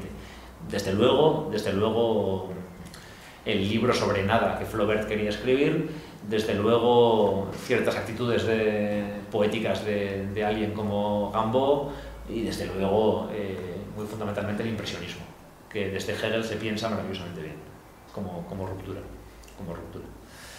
Bien. Voy terminando. Una posible lectura de la crisis del arte o del fin del arte en Hegel, que tiene que ver asimismo, una vez más, con su liberación, es la cuestión de la relación entre naturaleza y espíritu. Hegel define la forma romántica, artística, define la forma romántica en términos de individualización progresiva de la obra de arte. Individualización progresiva. La música de finales del siglo XVIII no saca a nadie a bailar, y es prácticamente una paráfrasis de Hegel. No saca a nadie a bailar, no unifica nada, no une a nadie. Es una música que más bien se presenta como expresión, como manifestación aparente de una individualidad que tiene esta forma abisal que he mencionado antes. Claro, con esto ocurre que la naturaleza también se transforma. Como ya no es posible pensar la naturaleza como escenario de lo común, como escenario de la vitalidad, como escenario de la vida en última instancia, como nutriente, en un sentido, digamos, no estrictamente de dominación, sino más bien como compañera de viaje. Claro,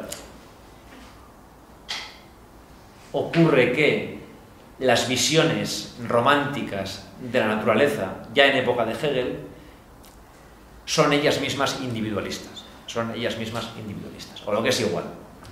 Si uno compara cómo concibe la naturaleza el arte clásico griego con cómo concibe la naturaleza un Caspar David Friedrich o un Turner, lo que Hegel no dice, pero sí diría, me parece, es que lo que hay ahí es una progresiva y verdaderamente irreversible individualización de la naturaleza. Una, desde luego, irreversible individualización de la naturaleza.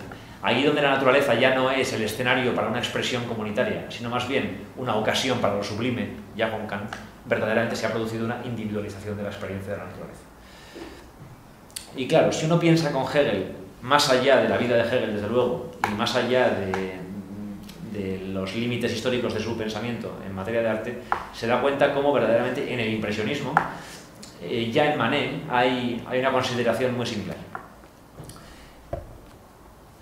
la naturaleza del desayuno en la hierba de Manet o la naturaleza de Impresión Sol Naciente de Monet o incluso la naturaleza de un cuadro realista de Courbet, de un campesino de Courbet, es una naturaleza que ya no se rige o que ya no se relaciona, con la que ya no nos relacionamos de acuerdo con el principio mimético-poético, sino que es una relación con la naturaleza la que mantenemos, en la que lo que verdaderamente importa no es lo natural, sino la presencia del hombre en la naturaleza. Lo que verdaderamente impacta en el desayuno en la hierba no es la hierba, sino el desayuno. Lo que verdaderamente impacta de Impresión Sol Naciente no es el sol, sino el hecho de que uno puede reconocer a la perfección un puerto marítimo. Y es mucho más importante en Impresión el puerto que el sol.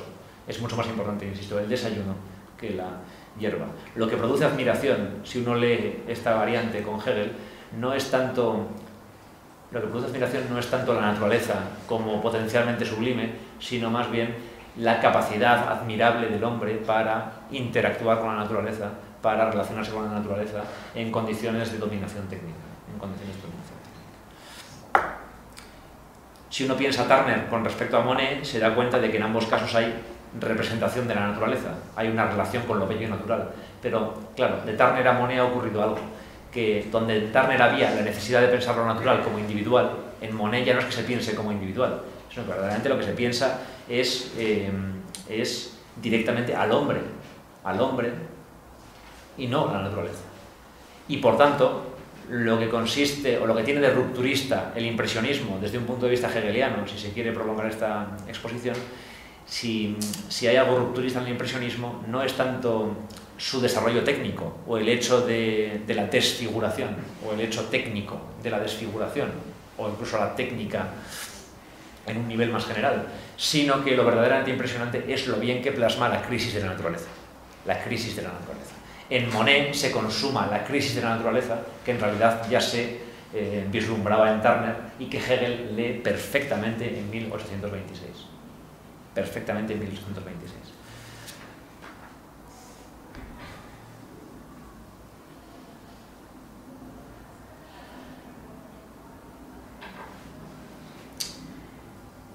En la obra de Monet ya hay un fuerte descrédito de la belleza natural. Un fuerte descrédito de la belleza natural, desde luego si la comparamos con la belleza natural tal como se expresa en una obra de arte clásica. Hay un fuerte descrédito de la belleza natural. Hay una crisis de la naturaleza que se presenta bajo la forma de la necesidad de una nueva relación con ella, que no pasa por la mímesis y la poiesis, sino por la desfiguración, sino por otro tipo de estrategias técnicas, estrategias narrativas, etc.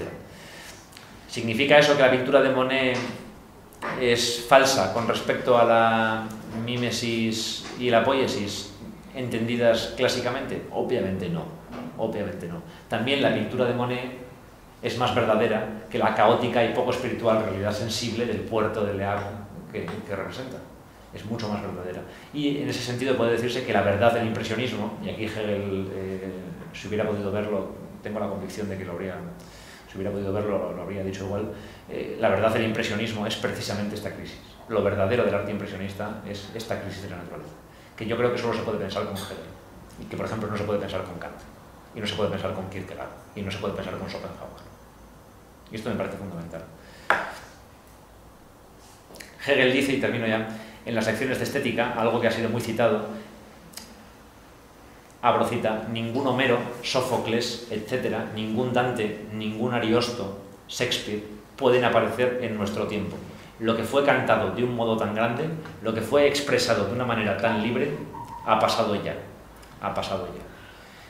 Claro, fin de la cita. Este paso célebre, que de ninguna manera proscribe el arte o declara su condición irrisoria en comparación con Shakespeare o en comparación con Ariosto, más bien sugiere que,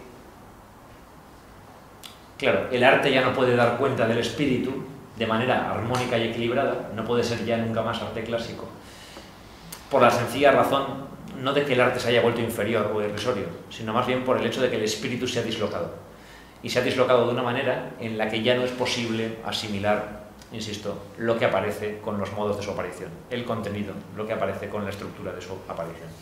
Y esto es lo que me parece que hace que Hegel sea tan sugerente, tan fructífero a la hora de pensar el pensamiento, el arte de vanguardia y en general también el arte relacional o el arte conceptual contemporáneos. Obviamente Hegel dice ningún Ariosto, ningún Shakespeare, ningún Homero, ningún Sófocles, ningún Dante, pero con él se piensa mucho mejor a Stendhal, a Proust o a Boccioni o a Hans Hacke en el siglo XX o a Joseph Kosuth o a cualquier artista contemporáneo muchísimo mejor que con la inmensa mayoría de los teóricos del arte contemporáneos.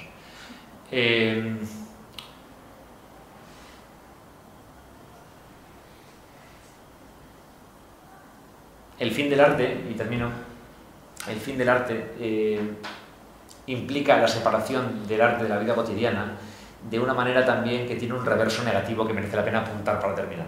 Y es la idea de la relación entre vida y fin del arte, entre vida cotidiana y arte por el lado malo, no ya por el intento vanguardista, porque en esto consiste en gran medida el arte, por ejemplo, futurista o el suprematismo o el constructivismo, consisten en fundir arte y vida cotidiana, precisamente, en que nunca más se puede volver a separar el arte de la vida cotidiana, como si la propia vanguardia histórica reconociera la separación que Hegel había diagnosticado.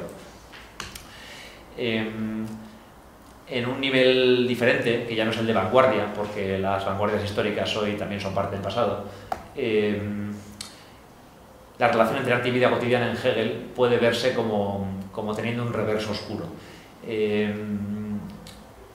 Es un tema que solo voy a apuntar y que no puedo prolongar más, pero bueno, en fin, pues se puede leer en Guy Debord, se puede leer en otros lugares.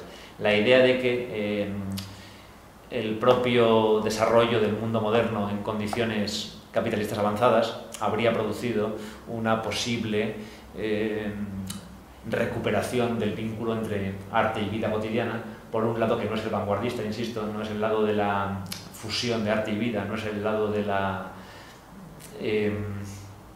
conversión del arte en productor de nuevas relaciones sociales y no ya en productor de objetos bellos, tal como quería Malevich, sino más bien el lado malo de la estetización de la vida cotidiana. El hecho de que el arte vuelve a la vida a través no de su fusión con la vida, para acabar con la división social del trabajo artístico y espiritual, sino más bien para estetizar la vida, para llenarla de imágenes, para convertir la experiencia de uno mismo en una galería de autoimágenes, por ejemplo, en condiciones de revolución industrial 3.0 o redes sociales, en condiciones contemporáneas de hipervisibilidad, en condiciones contemporáneas de intensificación de uno mismo como productor de valor o como empresario de uno mismo también, y también la conversión de los artistas en managers de sí mismos, la conversión de los artistas en comisarios y de los comisarios en los artistas. Es decir, toda esta galería de procesos de cambio social e histórico que se han ido produciendo a lo largo de los años 80, 90 y 00 del siglo XXI, se puede leer también en términos de una perversa recuperación del vínculo que Hegel diagnosticó como roto definitivamente entre arte y vida cotidiana. Lo he apuntado simplemente porque me parece que es quizás lo más prometedor de toda la estética hegeliana, la posibilidad que abre para pensar el presente y la posibilidad sobre todo que Hegel deja siempre abierta como pensador para que volvamos a él. Y en ese sentido, muchos fenómenos históricos contemporáneos me parecerían a mí, o me parecen al menos impensables sin Hegel, y quizás por eso merezca la pena volver a ese flanco presuntamente débil de su pensamiento, que es la estética, para tratar con ello de explicarnos las cosas que nos suceden y no precisamente las más estéticas de todas. Y con esto lo doy por terminado y me disculpo porque creo que he tardado más de lo que esperaba, o de lo que quería al menos.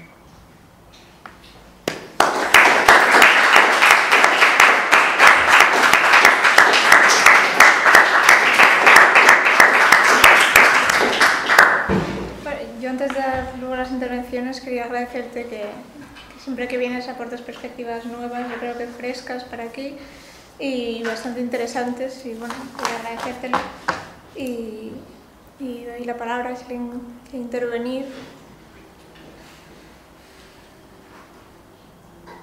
Era un ladrillo, lo sé, ¿eh? De verdad que lo sé. O ha sido un ladrillo.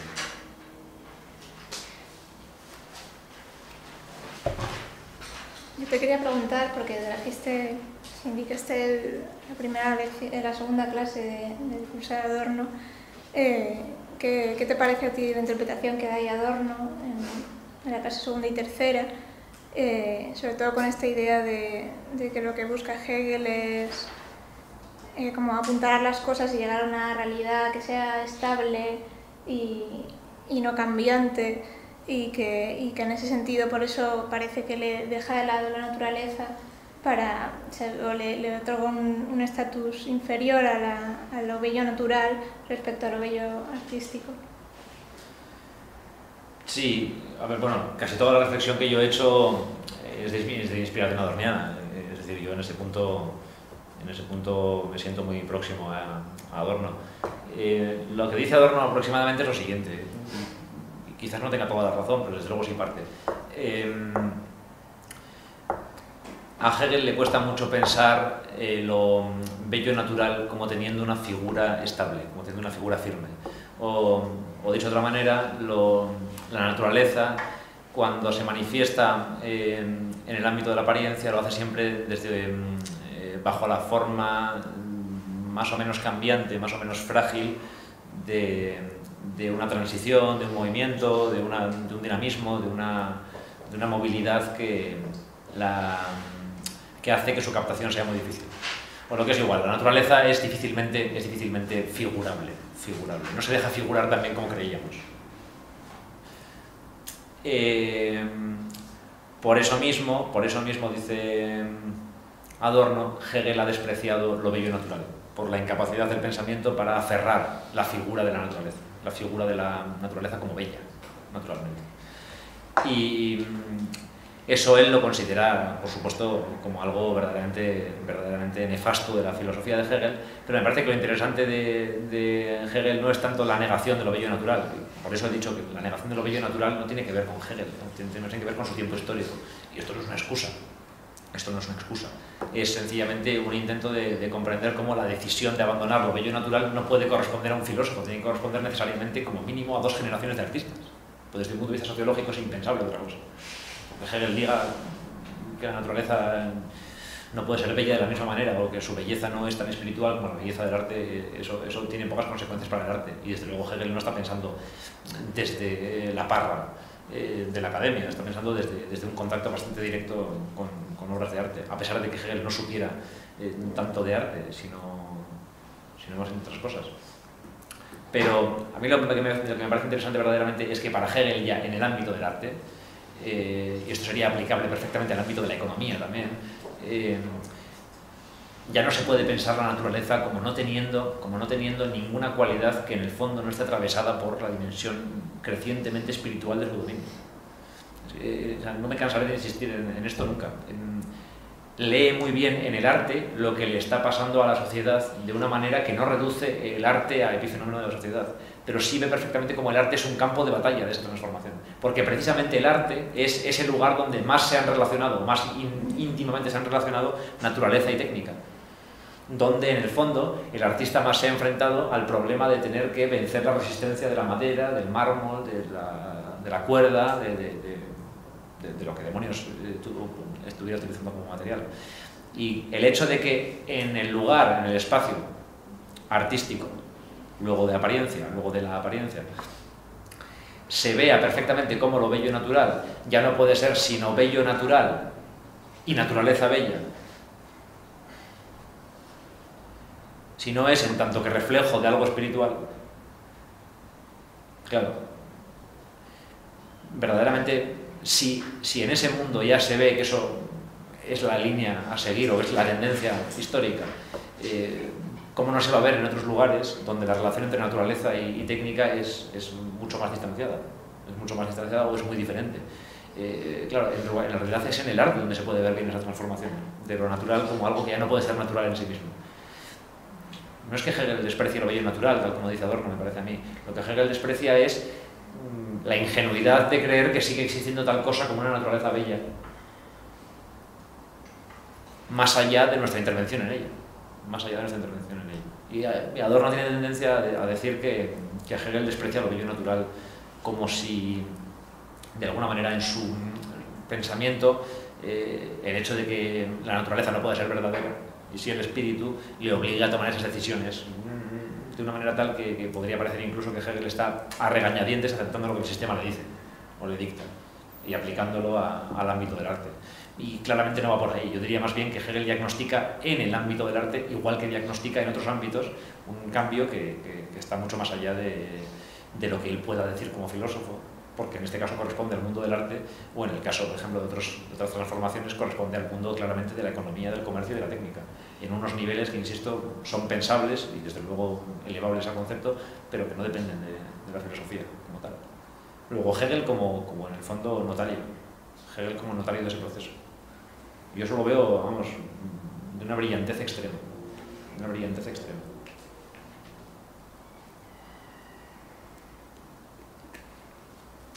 Eso y lo que más reivindico yo de Hegel, la cuestión de la objetividad. El darle un golpe maravilloso a los prejuicios individualista y romántico genial del arte. O sea, verdaderamente es una demolición sistemática de esa condición del arte como expresión individual de una interioridad enigmática en el sujeto.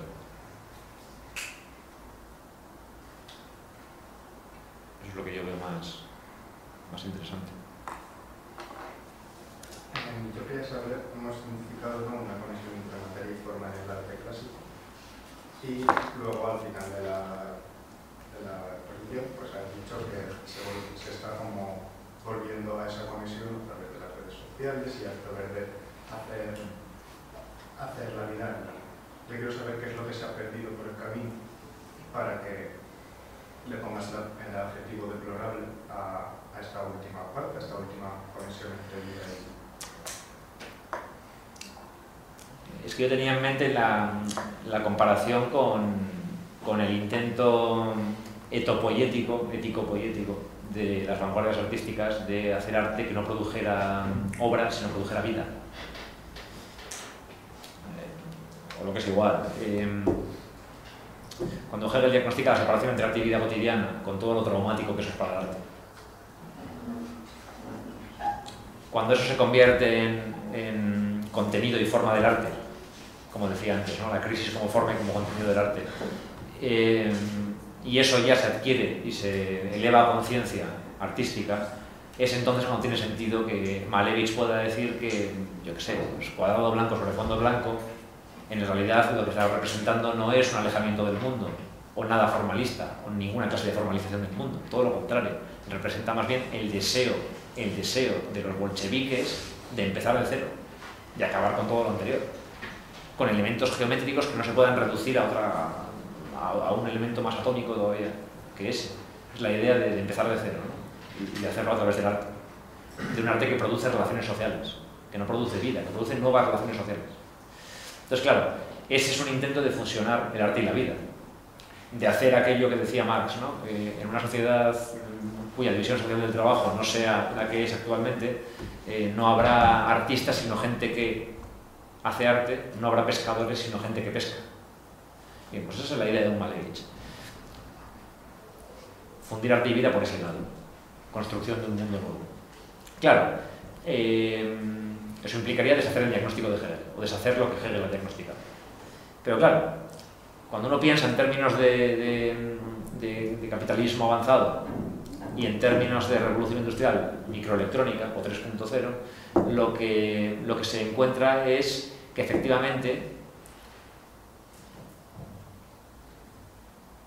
el arte o lo artístico vuelve al centro de la existencia, pero no bajo la forma de una transformación de las formas de vida, tanto como bajo la forma de una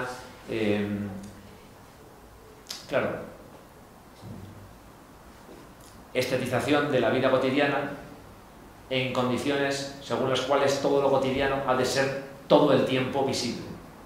Debe estar todo el tiempo en primera línea de apariencia, ¿no? Por eso esa obligación tan característica y tan trabajada por los psicólogos sociales de decir lo que estás haciendo. de decir lo que estás haciendo. Estado, o el famoso qué estás pensando, ¿no? En una red social. Bien, ese que estás pensando sería algo parecido a un retorno de esa necesidad de aparecer que tiene la esencia, dicho de una manera entre chascarrillo y diagnóstico. ¿Bien? Entonces nuestra esencia vuelve a ser una tal que es esencial para ella aparecer todo el tiempo, pero aparecer además compulsivamente. Claro, pero quien aparece siempre es uno, yo, ¿no? Yo haciendo esto, yo pensando esto otro, yo con no sé quién, yo diciendo, yo anoche con, etiquetado. Entonces, ese tipo de manifestaciones, en realidad son manifestaciones que vistas desde este punto de vista, y aquí Debord es un hegeliano ejemplar, en realidad son manifestaciones que no consisten sino en, aunque puedan tener utilidades, yo no soy tecnofóbico, que no consisten sino en otra cosa que en el fondo la conversión de uno mismo en obra de arte, continuamente expuesta. Y conversión de la red social en galería de yoes, en museo de yoes, donde incluso se puede llegar a competir por ver quién es la más bella del reino, pero no la más bella del reino en un sentido físico-moral, sino en un sentido de quién verdaderamente lleva una vida más a la altura de las exigencias de la red social, de una manera tal que puede decirse que se invierte la función social de las redes sociales. Ya no es que la red social sirva para expresar lo que tú haces, sino que más bien tú vives para poder llenar de contenidos tu red social. Porque una vida vacía es terrible, pero una red social aburrida es todavía peor. Y ahí hay una estetización de la vida cotidiana, que implica una cierta, reunificación del arte y la vida por su lado perverso. Donde ya por cierto, la distinción bello y natural, bello artificial o bello artístico no tiene ningún sentido. Eso por descontado. Por ahí va la reflexión. ¿Qué es lo que ha pasado en medio? Bueno, pues 2 guerras mundiales, el final del patrón oro, el final del New Deal, la revolución microelectrónica, mayo del 68. Todo eso es lo que ha pasado. Todo eso. Y en el ámbito del arte fundamental, por supuesto, neodadaísmo, el arte pop en su mejor sentido y luego vanguardias conceptuales. Todo eso ha cambiado el mapa de una manera que es irreversible. Hoy el arte vuelve a ofrecer formas de vida. Hoy las corrientes artísticas más en boga son las llamadas de tipo relacional, las llamadas artes relacionales, que lo que hacen es producir formas de vida renovadas. Sobre esto Rancière ha hablado mucho y bastante bien. La idea de que hoy los artistas, por ejemplo, invierten el dinero de sus subvenciones en ayudar a, pongamos por caso, personas que viven en favelas en Río a reconstruir parte de su existencia en un poblado, por ejemplo. Y se documenta todo el proceso, según el cual los artistas van allí con la gente del lugar, construyen de nuevo una situación, entre comillas, construyen de nuevo una relación. El arte como expresión de lo comunitario, como expresión de lo común perdido. Y esa idea de lo común perdido, que solo se puede construir o reconstruir en el ámbito de la apariencia, está presente en el arte contemporáneo una y otra vez. Pero es que esta es una idea hegeliana, de raigambre profundamente hegeliana. La idea de que el arte produzca comunidad o sea una reflexión sobre lo común es profundamente hegeliana, en el sentido de que Hegel ve como eso ya se ha vuelto imposible. Y lo que era imposible ahora ha vuelto a ser posible, pero por un lado que no estamos seguros de hacia dónde conduce. Por eso, de ahí mi reflexión. Pero sobre esto no puedo decir mucho más, o no debería decir mucho más, porque estoy escribiendo un libro. Entonces no quiero agafarlo. ¿Bien? No quiero agafarlo. Que si sigo, igual nunca llego a escribir.